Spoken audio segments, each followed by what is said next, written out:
Dikisahkan di Chicago, US pada tahun 2019, darurat militer diberlakukan karena serangkaian serangan terjadi di semua kota-kota besar di seluruh dunia. Ditampilkan keluarga Drummond yang sedang terburu-buru berusaha meninggalkan kota meskipun setiap perbatasannya telah ditutupi demi keamanan. Tuan Drummond menolak untuk kembali. Dia menerobos semua blokade sampai akhirnya tiba di terowongan. Dan apakah ini akan menjadi akhir dari perjuangan?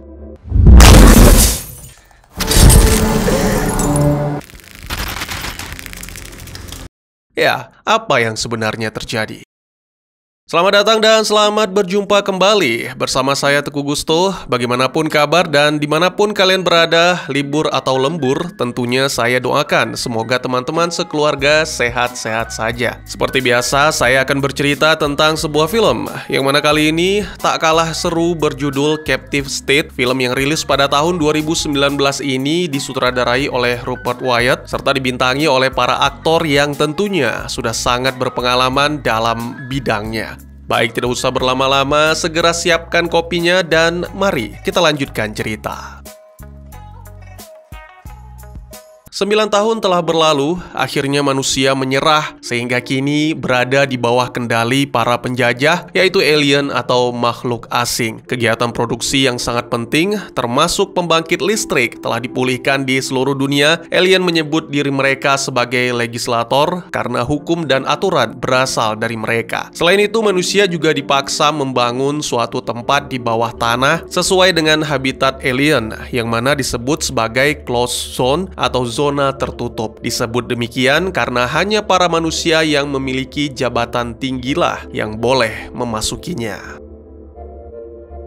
Jelas bahwa tujuan dari invasi adalah sumber daya di bumi, bahkan termasuk manusianya sendiri. Orang kaya yang bersekutu dengan alien akan terus hidup dalam kemewahan, sedang yang miskin akan semakin melarat, bahkan tidak mendapatkan pendidikan dan pelayanan kesehatan. Hal ini menyebabkan kejahatan semakin meningkat. Oleh karena itu, para pelaku kriminal, pemberontak, dan orang yang memiliki pengaruh kuat dipindahkan ke planet lain, atau mereka menyebutnya deportasi. Selain itu, setiap jalur komunikasi diblokir sehingga tidak bisa mengetahui kondisi kehidupan para manusia di kota-kota atau di negara-negara lain. Di tengah situasi yang sangat sulit ini, gerakan perlawanan muncul dengan suatu rencana untuk menyerang closed zone Chicago. Sayangnya rencana tersebut gagal, tapi meskipun demikian, meskipun beberapa petinggi pemberontak dikatakan tewas, tapi status mereka sebenarnya masih menjadi misteri. Dan diharapkan hal ini bisa menjadi suatu pemicu yang dapat membangkitkan kesadaran manusia untuk memulai gerakan-gerakan perlawanan baru. Selain drone yang berterbangan di mana-mana, setiap detiknya petugas kepolisian selalu mengawasi siapapun yang mencurigakan. Satu di antara petugas tersebut, Detektif William Mulligan atau biasa dipanggil Bill, meninjau suatu rekaman video dari departemen yang menampilkan seorang pemuda bernama Gabriel Drummond atau Gabe. Diketahui bahwa pemuda itu adalah saudara dari Reeve, salah satu petinggi kelompok pemberontak yang tewas dalam suatu aksi dan dianggap sebagai pahlawan oleh rakyat jelata. Gabe menjalani rutinitas harian seperti biasa bersama sang kekasih, yaitu Rula. Mereka memiliki suatu rencana, namun Rula sendiri tidak begitu yakin bahwa rencana tersebut akan mengubah hidup mereka menjadi lebih baik. Tak lama kemudian, saat berangkat kerja, Gabe dihampiri seorang partner bernama Georges, yang mana mengabarkan bahwa perahu mereka telah siap untuk berlayar melarikan diri dari kota. Gabe terlihat tidak begitu senang karena sebenarnya dia sedang diawasi dengan ketat. Sementara itu, ditampilkan Bill yang sedang memperhatikan Phoenix Fire System pada kolom iklan surat kabar, lalu mendatangi rumah pelayan baku hantam dalam tanda kutip untuk menemui seorang wanita bernama Jane Doe. Di sana, lagi-lagi dia melihat simbol Phoenix dan seorang pria yang sangat tidak asing. Bill disambut hangat oleh Jane. Setelah sedikit basa-basi, pria itu mendapatkan kotak yang mana disebut dengan The Dons sebagai hadiah sebelum kembali ke kantor polisi. Setibanya di kantor, Bill membagikan rasa curiganya terhadap Phoenix dan sepertinya ada suatu aksi yang tengah dipersiapkan. Rekan Bill tidak terlalu percaya dan menganggap Bill berlebihan karena yakin bahwa pembersihan yang dilakukan oleh legislator beberapa waktu yang lalu benar-benar berhasil. Padahal pada kenyataannya, dugaan Bill sama sekali tidak salah. Ditampilkan di suatu tempat rahasia, dua anggota pemberontak tengah membicarakan tentang iklan di surat kabar, yang mana itu adalah suatu aba-aba dari pemimpin mereka yang berjulukan Number One untuk bersiap akan suatu gerakan. Dari percakapan, diketahui bahwa mereka telah menemukan cara masuk ke close zone yang mana kuncinya adalah stadion, di mana akan diadakan suatu festival persatuan yang akan dihadiri oleh para petinggi legislator. Keesokan harinya ditampilkan Gabe telah berada di kantor. Sebelum bekerja, semua buruh akan diidentifikasi melalui chip yang ditanam di sekitar leher. Pemuda itu bekerja di pusat pemulihan data di mana semua data-data pribadi manusia seperti pesan, audio, video, bahkan riwayat browser akan dikumpulkan lalu dikirim ke pusat informasi. Hari itu Gabe melakukan pertemuan rahasia dengan seorang wanita di mana ia menerima kertas rokok dengan suatu pesan yang tertulis pada kertas tersebut. Sepertinya pesan itu sangatlah penting dan rahasia. Hal ini bisa dilihat dari gelagat Gabe yang sangat hati-hati berjalan di tengah keramaian.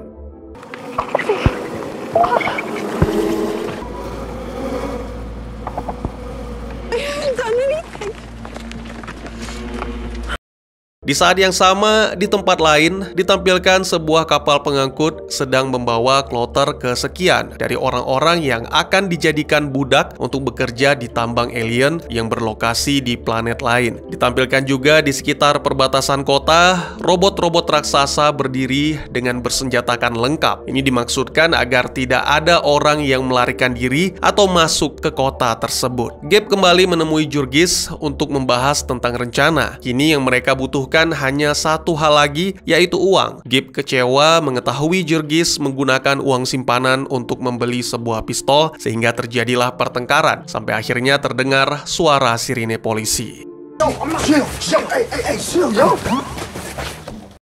Keduanya pun berpisah untuk melarikan diri, tapi hanya Gabe yang berhasil dicegat. Ternyata petugas yang dimaksud tak lain dan tak bukan adalah Bill. Segera Gabe diminta masuk ke dalam mobil. Dan pada momen ini, dari percakapan mereka, diketahui bahwa Bill adalah rekan kerja Tuan Drummond, ayah Gabe.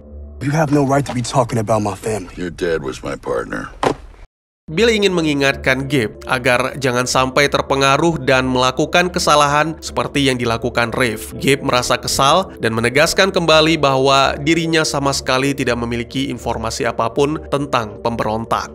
I have a responsibility to that. Beberapa waktu kemudian, Gabe mendatangi sebuah pabrik untuk melakukan transaksi dengan seorang pria. Sangat mengejutkan, tiba-tiba saja Gabe diancam lalu dipaksa masuk ke dalam van dengan mengalungi suatu alat yang mengganggu sinyal pelacak. Gabe dibawa ke suatu wilayah kumuh di mana di sana dia akhirnya bertemu dengan sang kakak. Tentu saja hal ini membuat Gabe sangat terkejut sekaligus bahagia. Rafe menjelaskan beberapa hal bahwa dirinya adalah satu-satunya orang yang selamat dari pembersihan. Chip pada tubuh Rafe telah disingkirkan sehingga dianggap meninggal dunia atau hilang. Serta kini Rafe telah bergabung dengan kelompok baru, Phoenix.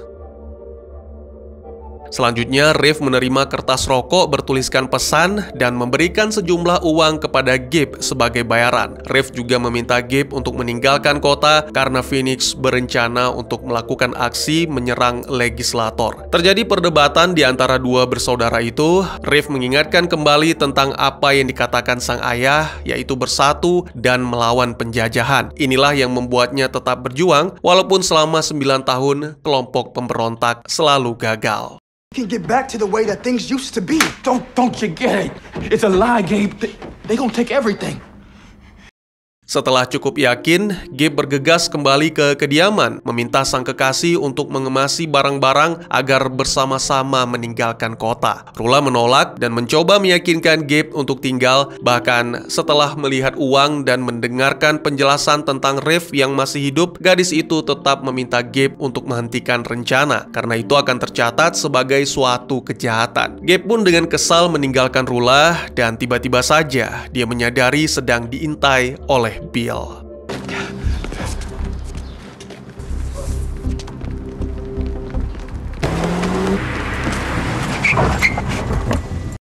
Setelah aksi kejar-kejaran yang cukup menegangkan, tiba-tiba saja Gabe menghilang dari radar karena ternyata pemuda itu mengenakan alat pengacak sinyal di suatu ruangan di bawah tanah, dan bahkan drone-drone legislator pun tak mampu melacaknya.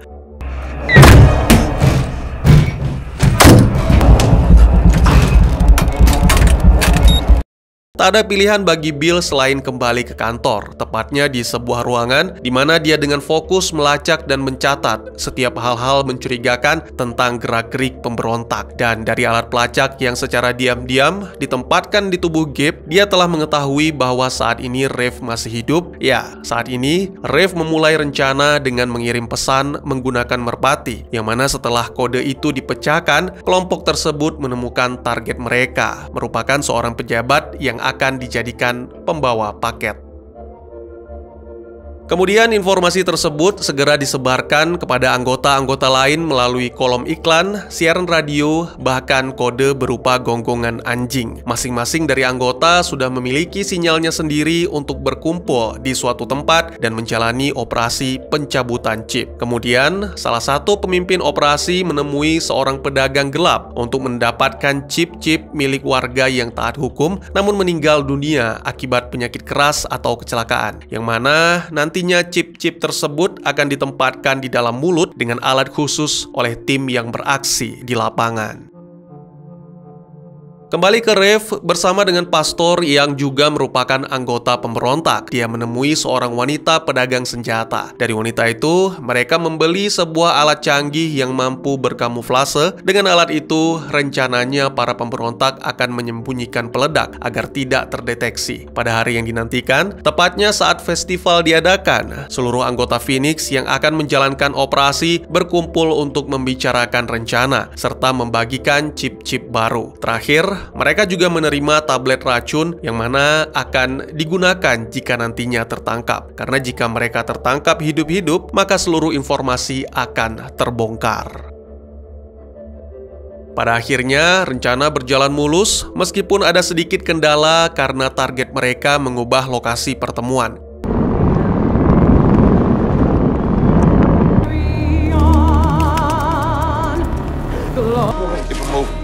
Sorry about it. Sorry about it.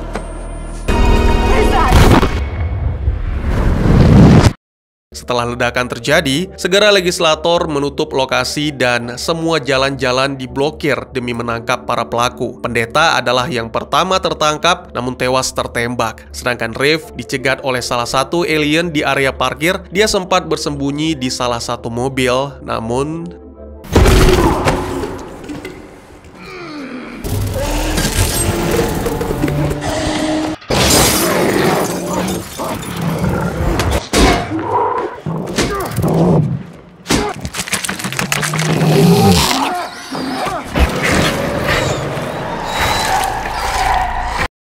tak mau menyerah, legislator kini mendatangkan pasukan pemburu dan berencana akan memusnahkan seluruh wilayah jika tidak berhasil menangkap para pemberontak. Bill mencoba meyakinkan komisaris polisi, Eugene Ego, agar melaporkan situasi dan meminta legislator menahan diri karena pihak kepolisian telah mengambil tindakan. Namun menurut Eugene, itu tidak mungkin. Dengan atau tanpa polisi bertindak, tetap saja wilayah tersebut akan dihancurkan jika memang para pemberontak tidak tertangkap. Bill pun menempuh cara lain dengan mengadakan razia sehingga berhasil menangkap Gabe. Sebelumnya, ditampilkan Reeve bersama dua rekan yang masih bertahan telah berhasil mencapai stasiun dan melewati pemeriksaan untuk menaiki bus. Sayangnya, 2 menit menjelang chipnya mati, para pemburu tiba di stasiun, melakukan pemeriksaan dengan menggunakan pemindai chip yang lebih canggih sampai akhirnya berhasil menangkap Reeve.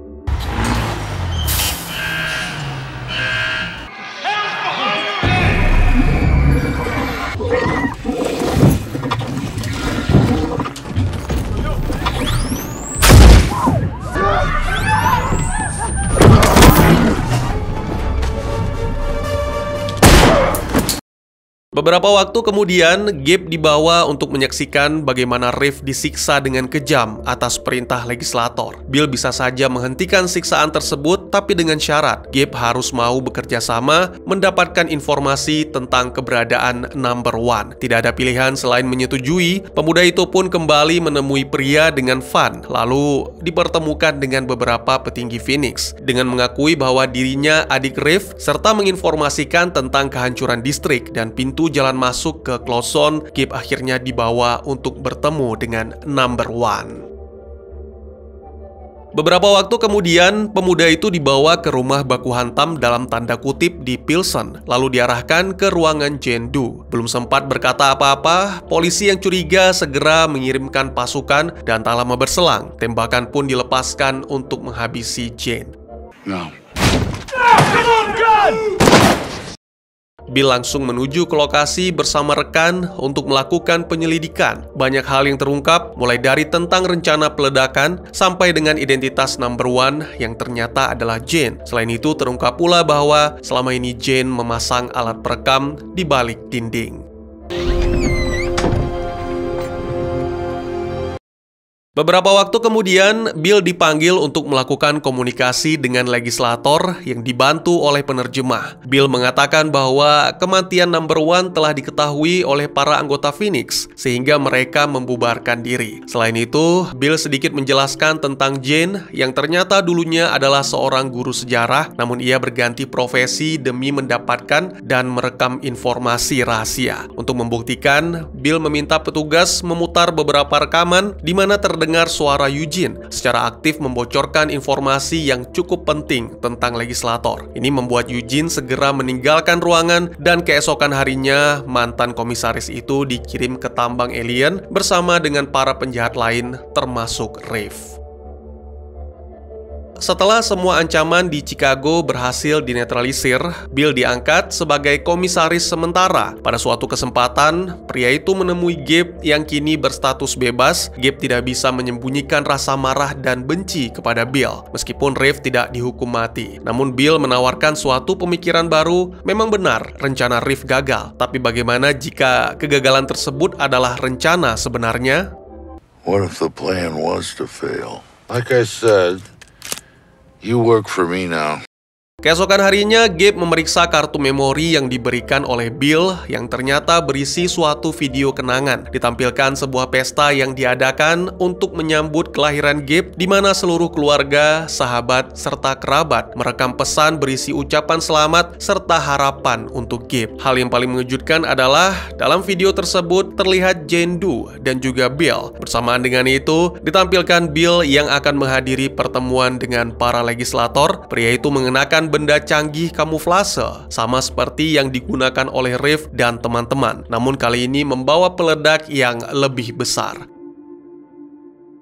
Film pun ditutup dengan menampilkan peta digital dengan tanda-tanda khusus yang merupakan titik-titik di mana perlawanan dimulai. Ya, semua kelompok pemberontak kini telah bersatu, menyalakan kembali semangat untuk berjuang melawan penindasan makhluk asing. Apakah umat manusia berhasil merebut kembali planet bumi?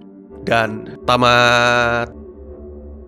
Mungkin banyak yang bingung dengan endingnya. Ya, berlatar 9 tahun setelah spesies alien menginvasi dan mengambil alih kekuasaan atas planet bumi. Demi mempertahankan spesies manusia, para pemimpin sepakat memutuskan untuk menyerah dan mengizinkan alien memiliki sumber daya serta memegang otoritas tertinggi. Mereka mengirim para penjahat ke planet lain, sedangkan warga negara yang budiman tetap diawasi dan dilacak dengan menggunakan chip berbentuk ulat. Alur utama film ini mengimbangi cerita pada dua tokoh utama yang awalnya terlihat berlawanan. Ada Gabe, warga asli Chicago yang agak memberontak terhadap alien, dan ada pula kepala detektif Bill yang mendukung alien serta berusaha menindak semua aktivitas kelompok pemberontak. Jalur dua karakter tersebut bersinggungan dengan karakter Reeve yang mana membuat alur ceritanya menjadi kompleks dan tidak cukup mendalam untuk mempersiapkan ending.